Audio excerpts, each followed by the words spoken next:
There's some good things about a crisis. The world is in crisis right now. The economy of all the countries in the world seem to be under great turmoil. And in your nation and in the Bahamas, here where I live, there's no different. People are having difficulty making it.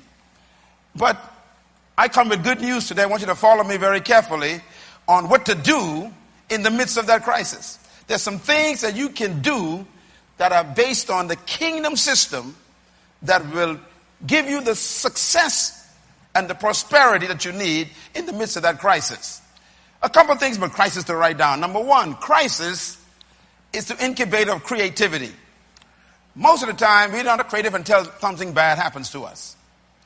When things fall apart, it makes us think outside the box. Secondly, crisis demands a new way of thinking about old problems. An old problem is you got to pay your mortgage. The problem is the source of income that you used to pay it with has been dried up. But the old problem hasn't gone away. You still got to pay your mortgage. So what you got to do is now find a new way to generate income to pay the old problem. So crisis actually forces you to think about new ways to solving old problems. Thirdly, crisis is an opportunity to improve and advance over old ideas. Sometimes the only way for you to move on is for something to happen to push you.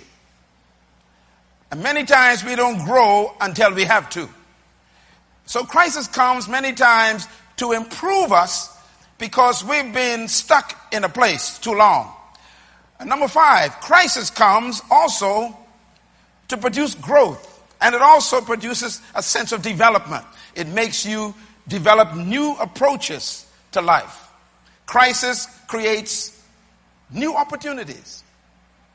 It's amazing when we look at the world today, every progressive invention came out of a problem. And that's because crisis makes you develop and think in new ways. Number 7 is very important. Crisis produces and manifests true leadership ability. No matter how much you would like to claim to be a leader, only crisis proves it.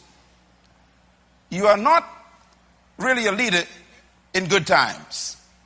Anybody can lead in good times. Leadership is tested and proven when there is a crisis environment. So crisis comes to test to see if you are as mature as you claim to be. You've been telling people how good God has been. Let's see how good he is when things fall apart. You've been telling me how much faith you got. Well, let's see what kind of faith you have when there has to be situations where things don't look too good and you're not sure how you're going to make it in the morning.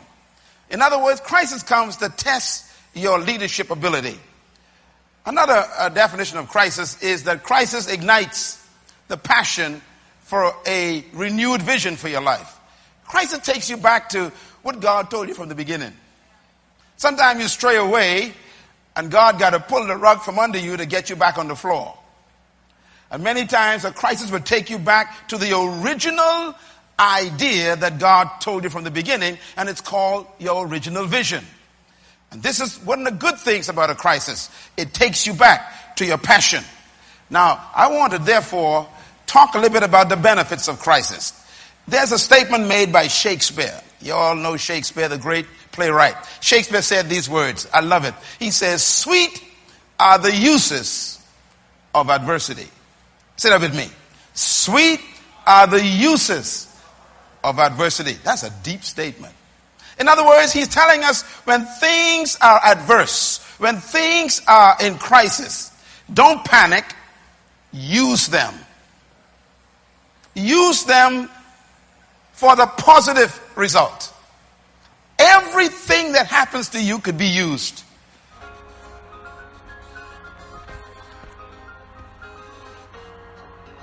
God bless you.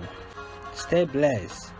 For more of our resources, follow us on our social media handles.